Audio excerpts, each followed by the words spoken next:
deadline 7 p.m. on Monday, just in case it's escaped notice. How busy are you expecting to be, and what are your priorities? Priorities is to make the squad as strong as possible for the rest of the season. That's always the priority of every manager. I've been around long enough to know that things can change very, very quickly in the January market. I know the guys are working really, really hard to stay on top of things in terms of information, in terms of what's out there, in terms of who's interested in our players. Things change very quickly, and it's about us just being prepared for any development. Making it better, your squad. I don't expect you to answer any names, but in terms of priority positions, you have been linked with centre half. Is that? It's a possibility, but it's a possibility when it's January. Is that an area you're looking to strengthen? Every area. I look to strengthen. And my job in the transfer market, along with the guys, is to make the squad in every area as strong as it can possibly be. That's not me trying to duck your question in a smart way. Sound like it, but you know. No, it's important. Things come up, certain players come up that you don't expect to come up, and that can strengthen you, whether that's a wide player, whether it's a striker, whether it's a defender. If we see something, I know the guys are willing to do it, that is going to improve the team. I don't want to bring in players for the sake of bringing in players. I want to bring in players that we have a real confidence affect the impact and impact the team. Then we'll look at it. So there's a possibility it could be busy. Is that what you're saying? There's a possibility it could be busy. There's a possibility it could be quiet. What about in terms of outgoings? So we know that Sterling is no longer at the club. Obviously, Disassi was part of that so-called bomb squad as well.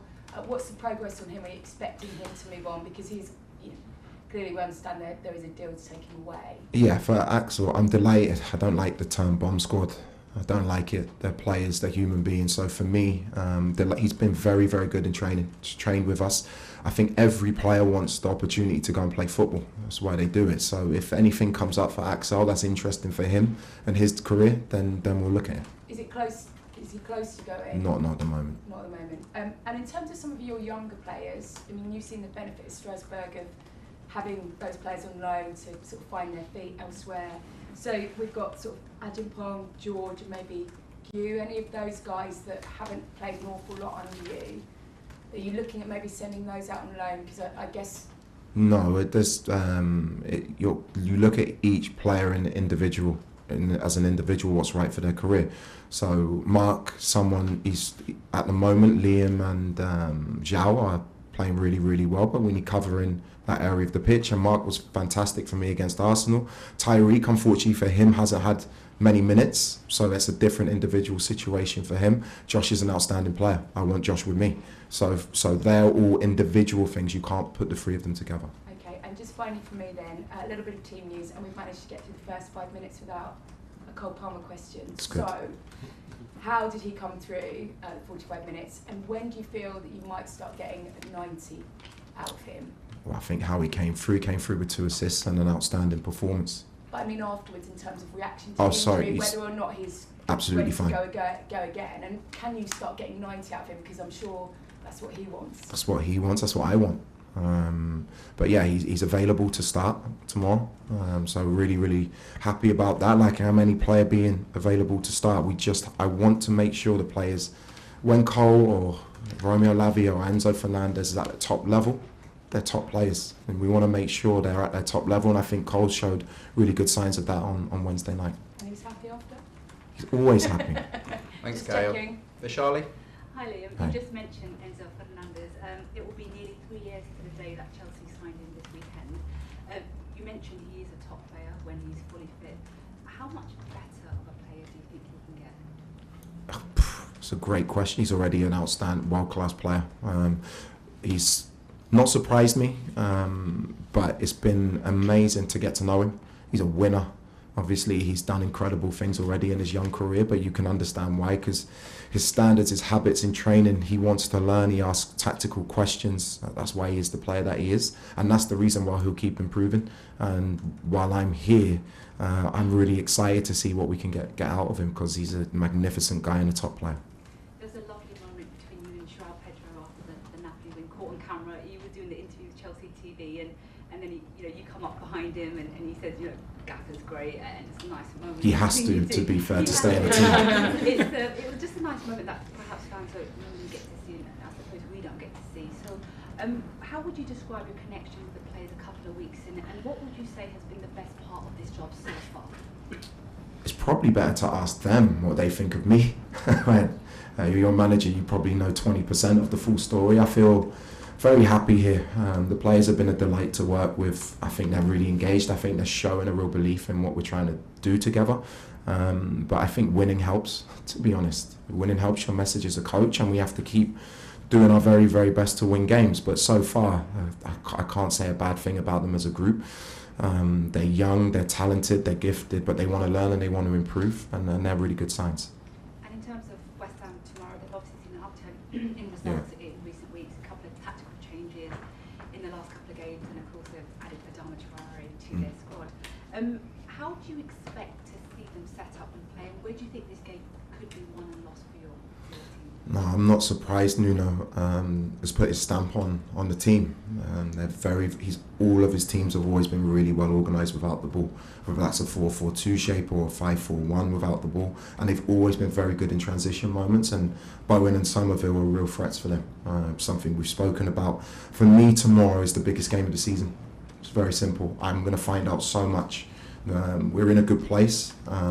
If you want to be a consistent winning team, these are the games where you have to step forward and not be complacent after an away win in Italy to come back 3 days later. I want to see the consistency levels of the groups. That's why for me this is a massive mark of where we're really at. Thanks for Charlie. John? On Cole Palmer, you said about João Pedro, he's been in your office 3 or 4 times, he's sick of talking to you. Does that kind of approach work with someone like Cole Palmer, or is it horses for courses and you maybe try something else with him, or has he been in with you as well? No, he's been in a few times. I haven't got time. I've got to get to know the players. I've got to get to know them, what makes them tick. Each player is an individual, as a human being, their personality traits, what they need. Some players need a lot of attention, other players need leaving alone. I understand that. Whether it's João or Cole or Enzo or Moy or Reece, I try and treat them for who they are and try and get the best out of each individual, and hopefully that can happen for Cole. The win in Naples was obviously a massive win for the players, for the club, but how important was it for you and what you're trying to do here? I was asked that question Wednesday night. It's not about how important it is for me, it's how important it is for the club. But this club is, isn't it? Because the profile of the manager is so high here, especially when you first come in. So surely it is though, isn't it, about you as well? I'm part of a team, I'm part of a club, I'm part of an organisation. I don't walk away from the game in Naples going, oh, that was massive for me. That's not what it's about. It was massive that we got through. I don't see life in that way. It's not, we need to keep winning games of football, that's done. My focus is now on West Ham. It's not about a statement win or what people say outside of the club about me.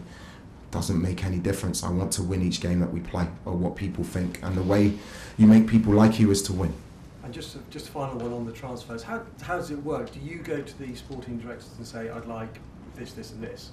Or do they come to you and say, we suggest this, this and this? It's just a conversation. We have conversations about each individual of the team. We have conversations about the areas of the pitch where we can improve, whether that's within the building as well, and how we improve them. It's just natural conversations, and so far, I'm not just talking about here. Obviously, I had 18 months with the guys in Strasbourg. It's very collaborative. And the great thing is we're very aligned. We want a winning team, and I know I'm very well backed if I push for something. At the same time, it has to be right for the club in many different ways. Simon? Hi, Ian. In terms of players you've spoken to, have you been speaking to Levi at all? Yeah, spoke to him this morning. Yeah. How is he? How's he getting on? Really good. Again, what a professional. He's working so hard in terms of his rehab. It's been brilliant to see him back out on the pitch now, doing his running, which is a huge step for him after, obviously, ACL is a really difficult injury. He's itching to get back, but again, we need to make sure that when he is back, he feels 100% perfect. And again, another outstanding player I can't wait to work with. Do you think it's starting to look positive that he could be back before the end of the season? Yes, but it's step by step. And I don't want to make promises that I can't keep. At the moment, he's in a really good place. He's on good track. But I don't like putting timeframes on injuries because I think it puts unnecessary pressure on players where their health is the most important thing. And just quickly on the injury front, though, like the other players like Tosin, Sugo, is Romeo sort of any closer? They're all getting closer day by day. Tosin and Romeo, Tosin was back out on the pitch today doing his individual rehab. Romeo's in a really, really good place, and we have to just make sure this last stage of his rehab is really, really good. And Dario's obviously a little bit further behind. Rob? Hi Liam.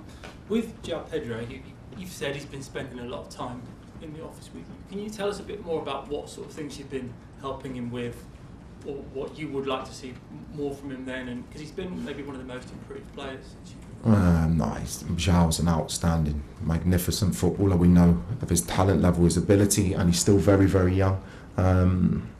I think my private conversations with players are private for a reason. But what I want to see, not just from João, but from the team, I just want to see maximal intensity in the team. I want to see a team that runs, a team that's together, where all 11 players are back defending, where all 11 players are attacking as a unit. You have to be fit and you have to press to be in my team. And I think for João, the goals he's scoring is because he's working so hard without the ball, and his positions he's picking up because he's working hard without the ball allow him to receive the ball in the areas he wants to. And I think he's been, his performance against Napoli was incredible. I mean, the club's been looking for that sort of 20, 25 goal a season striker for a long time, not quite cracked the case. Do you see him growing into that role? He has huge potential to do that, huge potential to be a goal scorer. Same for Liam, the age that they're at. There's not many 25 goal a season strikers in world football because the game is changed in a different way. It's harder for the defensive levels of teams, especially in the Premier League, are top. You get double marked if you're a really, really good striker. But João and Liam have the potential to be consistent goal scorers for sure. And we'll finish this section with Martin. Hi Liam. Your predecessor sat in that chair and told me quite categorically towards the end of his time here that he would never use the long throw. Do you have a view on it? Should I expect in my commentary tomorrow to see somebody hurling the ball into the box? Chelsea won an FA Cup in 1970 for scoring from a long throw. Been around a long time, but hasn't been around at Stamford Bridge very much recently.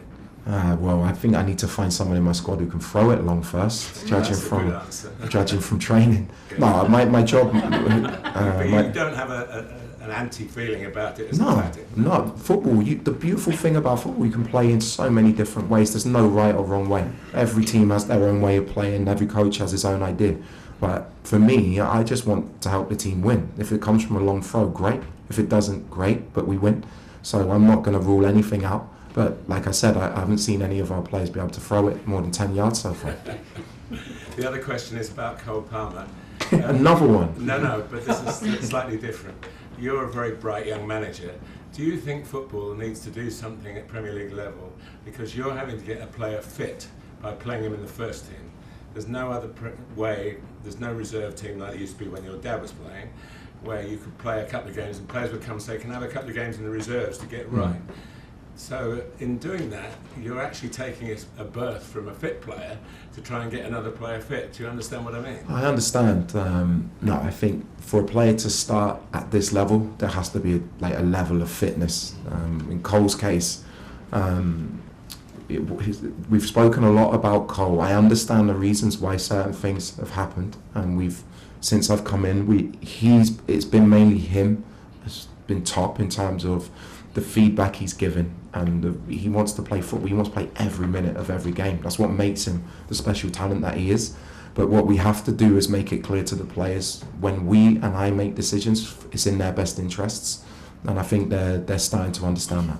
But in your best interest, does that actually affect another player who would be better to be used? I mean, Cole did wonderfully in the week, so that's my job. My job is to pick the team and and the subs as well on the bench. My job is to win in each moment and give the team the best chance of winning each game.